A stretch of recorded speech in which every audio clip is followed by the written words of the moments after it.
गुरुवर्य रुस्तम हिंद हरिचंद्र बिराजदार मामा यांच्या कृपा आशीर्वादाने व अर्जुन पुरस्कार विजेते डीवायएसपी पैलवान राहुल नाना आवारे यांच्या नेतृत्वाखाली जय हनुमान तालीम वर्धापन दिनानिमित्त शिवछत्रपती पुरस्कार विजेते वस्ताद बाळासाहेब आबा आवारे यांच्या मार्गदर्शनाखाली शनिवार दिनांक 17 मे 2025 रोजी दुपारी 3:30 वाजता भव्य निकाली कुस्त्यांचे जंगी मैदान।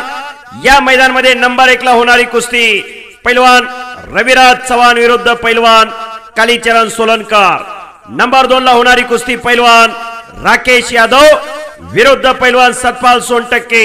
यासह अनेक जोडी जोड आणि तोडीसतोड कुस्ती आपल्याला पाहायला मिळतील। आयोजक जय हनुमान तालीम पाटोदा जिल्हा बीड। हे कुस्ती मैदान ज्ञानेश्वर असोले सर यांच्या YouTube चॅनल वरती लाईव्ह प्रक्षेपण केले जाईल। ध्वनी सौजन्य कुस्ती निवेदक युवराज केचे, गार अकोले, तालुका माडा, जिल्हा सोलापूर। धन्यवाद धन्यवाद धन्यवाद।